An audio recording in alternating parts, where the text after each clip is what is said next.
Chapter 14. If I was punctual in quitting Mademoiselle Reuter's domicile, I was, at least, equally punctual in arriving there.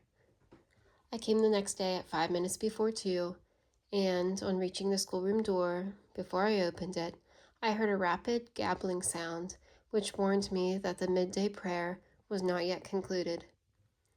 I waited the termination thereof. It would have been impious to intrude my heretical presence during its progress. How the repeater of the prayer did cackle and splutter! I never before or since heard language announced with such steam-engine haste. Our Heavenly Father who art in heaven went off like a shot.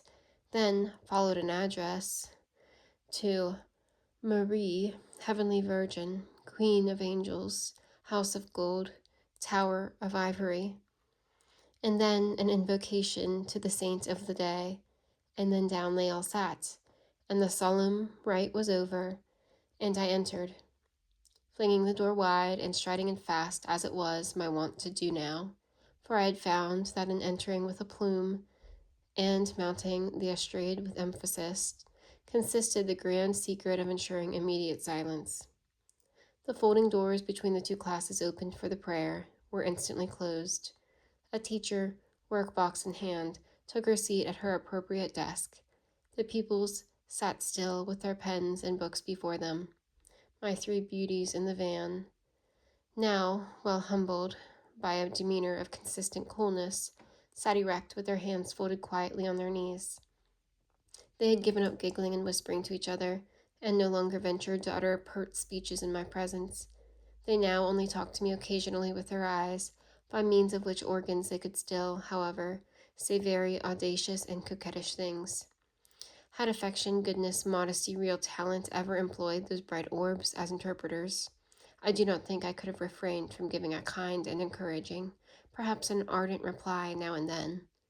But as it was, I found pleasure in answering the glance of vanity with the gaze of stoicism. Youthful, fair, brilliant, as were many of my pupils, I can truly say that in me they never saw any other bearing than such as an austere, though just guardian, might have observed towards them.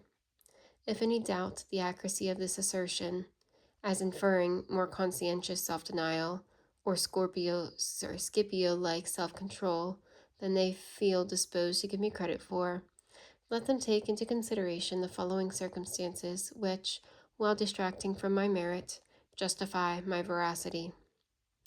Know, O incredulous reader, that a master stands in a somewhat different relation towards a pretty, light-headed, probably ignorant girl, to that occupied by a partner at a ball or a gallant on the promenade.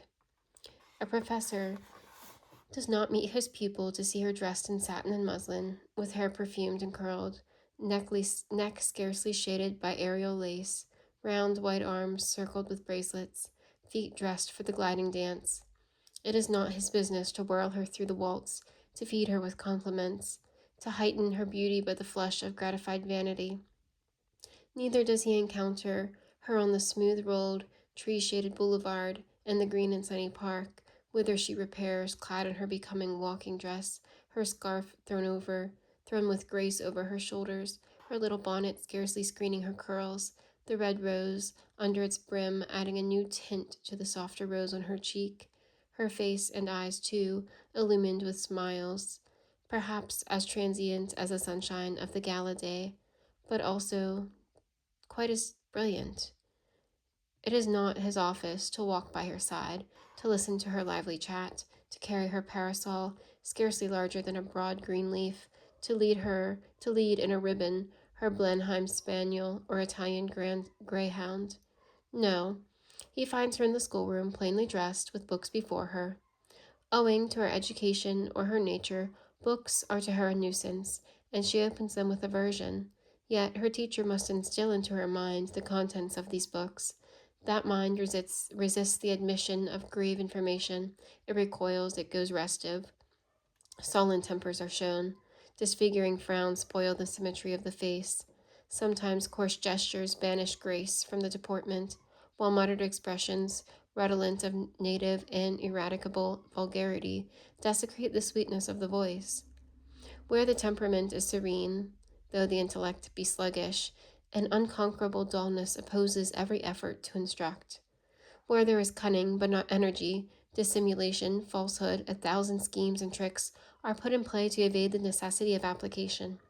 In short, to the tutor, female youth, female charms are like tapestry hangings of which the wrong side is continually turned towards him.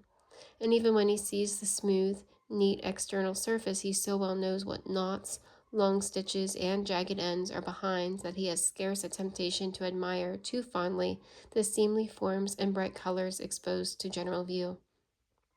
Our likings are regulated by our circumstances. The artist prefers a hilly country because it is picturesque, the engineer a flat one because it is convenient. The man of pleasure likes what he calls a fine woman.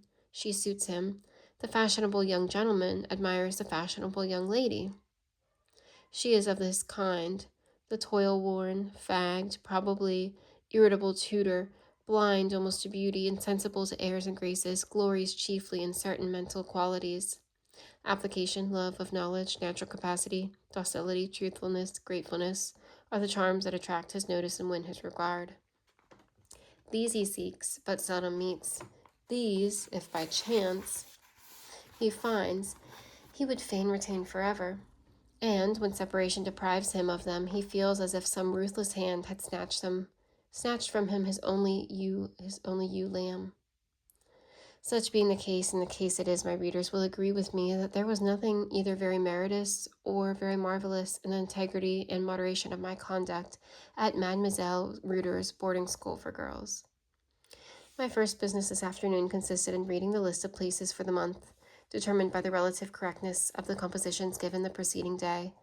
The list was headed as usual by the name of Sylvie, that plain, quiet little girl I have described before as being at once the best and ugliest pupil in the establishment.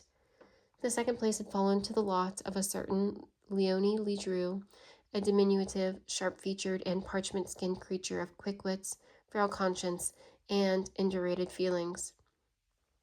A lawyer-like thing, of whom I used to say that, had she been a boy, she would have made a model of an unprincipled, clever attorney. Then came Eulalie, the proud beauty, the Juno of the school, whom 6 long years of drilling in the simple grammar of the English language had compelled, despite the stiff phlegm of her intellect, to acquire a mechanical acquaintance with most of its rules. No smile, no trace of pleasure or satisfaction appeared in Sylvie's nun-like and passive face as she heard her name read first. I always felt saddened by the sight of that poor girl's absolute quiescence on all occasions, and it was my custom to look at her, to address her as seldom as possible. Her extreme docility, her assiduous perseverance, would have recommended her warmly to my good opinion. Her modesty, her intelligence would have induced me to feel most kindly, most affectionately towards her, notwithstanding the most ghastly plainness of her features, the disproportion of her form, the corpse-like lack of animation in her countenance, had I not been aware that every friendly word, every kindly action, would be reported by her to the confessor, and by him misinterpreted and poisoned. Once I laid my hand on her head in token of approbation. I thought Sylvie was going to smile.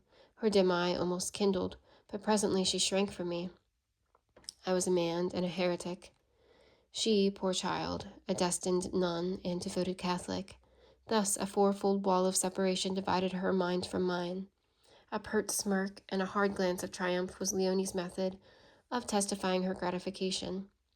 Eulalie looked sullen and envious. She had hoped to be first. Hortense and Caroline exchanged a reckless grimace on hearing their names read out somewhere near the bottom of the list. The brand of mental inferiority was considered by them as no disgrace, their hopes for the future being based solely on their personal attractions. This affair arranged, the regular lesson followed. During a brief interval employed by the pupils in rolling their books, my eye ranging carelessly over the benches, observed, for the first time, that the farthest seat in the farthest row, a seat usually vacant, was again filled by the new scholar, the Mademoiselle Henry, so ostentatiously recommended to me by the directress. Today I had on my spectacles. Her appearance, therefore, was clear to me at the first glance. I had not to puzzle over it. She looked young, yet I had been required to name her exact age. I should have been somewhat nonplussed. The slightness of her figure might have suited 17.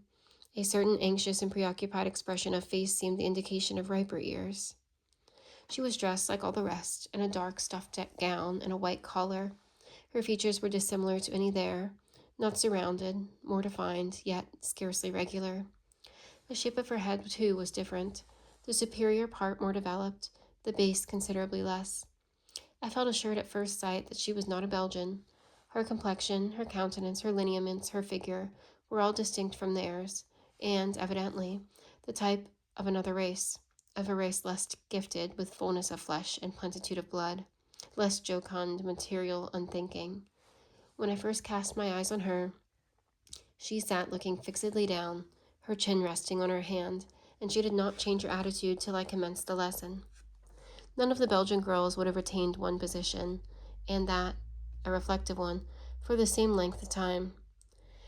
Yet, having intimated that her appearance was peculiar, as being unlike that of her Flemish companions, I have little more to say respecting it. I can pronounce no encomiums on her beauty, for she was not beautiful, nor offer condolence on her plainness, for neither was she plain. A careworn character of forehead, and a corresponding molding of the mouth, struck me with a sentiment resembling surprise, but these traits would probably have passed unnoticed by any less crotchety observer. Now, reader, though I have spent more than a page in describing Mademoiselle Henry, I know well enough that I have left on your mind's eye no distinct picture of her. I have not painted her complexion, nor her eyes, nor her hair, nor even drawn the outline of her shape. You cannot tell whether her nose was aquiline or upturned, whether her chin was long or short, her face square or oval, nor could I the first day, and it is not by my intention to communicate to you at once a knowledge I myself gained by little and little. I gave a short exercise, which they all wrote down.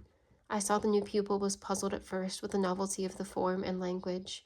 Once or twice she looked at me with a sort of painful solicitude, as not comprehending at all what I meant. Then she was not ready when the others were.